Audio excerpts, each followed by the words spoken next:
Hi అందరికీ. చూస్తుండగానే time అంతా ఫాస్ట్గా గడిచిపోతుంది. అసలు అప్పుడే 4:30 అవుతుంది. ఇంకా టీ పెట్టుకొని తాగేసి ఇంకా బీరకాయ కర్రీ అయితే చేసేద్దామని కిచెన్లోకి వచ్చిన. ఎందుకంటే ఈ మధ్య వర్షం పడుతుంది కదా, ఈవినింగ్ టైంలో హైదరాబాద్లో ఎక్కువ శాతము పవర్ కట్ అవుతుంది. ఇంకా ఆ టైంలో వంట చేయడం కష్టం అయిపోతుందని ఇంకా వంట అయితే స్టార్ట్ చేసేసిన. ఎందుకో కానీ అమ్మాయిలు చాలా వరకు పెళ్ళైపోయిన తర్వాత చాలా మారిపోతారు. అసలు అందరని కాదు, కొంతమంది అయితే మారిపోతారు. ఎందుకో నాకు అలా అనిపించింది. ఎందుకంటే నా క్లోజ్ ఫ్రెండ్సే అన్నమాట వాళ్ళు. మేమంతా కలిసి ఉండే టైంలో ప్రతీదీ షేర్ చేసుకునేవాళ్ళు. ఏదైనా సరే, ప్రాబ్లం ఉన్నా, హ్యాపీనెస్ ఉన్నా, ఏది ఉన్నా కూడా అంతా షేర్ చేసుకునేవాళ్ళు అన్నట్లు. చిన్న విషయాన్ని కూడా షేర్ చేసుకునేవాళ్ళు. ఇప్పుడు పెళ్ళైపోయినా కూడా వాళ్ళకి ఎన్ని ప్రాబ్లమ్స్ ఉన్నా కూడా అస్సలు షేర్ చేసుకోరు, చెప్పుకోరు కూడా. అందరు ఫ్రెండ్స్ అలా లేరు, 2-3 మాత్రమే అలా ఉన్నారు.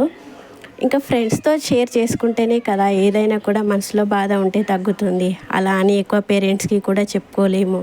ఫ్రెండ్స్తో చెప్పుకుంటేనే కదా కొంచెం తేలిగ్గా ఉంటుందని నా ఒపీనియను. అబ్బాయిలు అయితే మాత్రం పెళ్ళి అయినా పెళ్ళి కాకపోయినా వాళ్ళ ఫ్రెండ్షిప్ ఎప్పుడు ఒకేలాగా ఉంటుంది. ఎందుకంటే మా క్లాస్మేట్స్ని చాలామందిని చూసిన నేను. వాళ్ళకి ఏ ప్రాబ్లమ్స్ ఉన్నా కూడా, అరే మామ ఇట్లరా, పాప స్కూల్ ఫీజు కట్టాలరా, అరే మామ అదిరా ఇదిరా అని అన్నీ చెప్పుకుంటుంటారు. కానీ అమ్మాయిలు ఎందుకో కానీ తెలీదు, పెళ్ళి అయిపోయిన తర్వాత మాత్రం అస్సలు ఏది పైకి చెప్పుకోరు. చెప్పుకుంటే ఏమవుతుందో చిన్నతరగా ఫీల్ అవుతారో ఏమో అనేసి అయితే చెప్పుకోరు.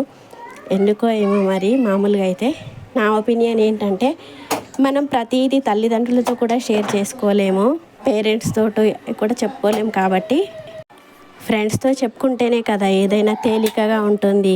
అలా అని నా ఒపీనియన్. నేనైతే నా ఫీలింగ్ని ప్రతి ఒక్కటి కూడా మా ఫ్రెండ్స్తో షేర్ చేసుకుంటాను అన్నట్టు. అది హ్యాపీనెస్ కానీ ఏదైనా సరే. ఎప్పుడైతే మనం ఫ్రీగా మూవ్ ఆన్ అవుతామో ఫ్రెండ్స్తో కానీ, ఫ్యామిలీ మెంబర్స్తో కానీ, మన మనసులో ఉన్న బాధ కానీ షేర్ చేసుకుంటామో అప్పుడే హ్యాపీగా ముందుకెళ్ళగలుగుతాం. లేకపోతే మనసులో ఉన్నది అలానే ఉండిపోతుంది. మనం ఏది సరిగ్గా చేయలేకపోతాం కూడా. నాకైతే అలానే అనిపించింది. మా 2 ఫ్రెండ్స్ అయితే ఉన్నారు. ఈ మధ్య అయితే చాలా సీక్రెట్ అసలు.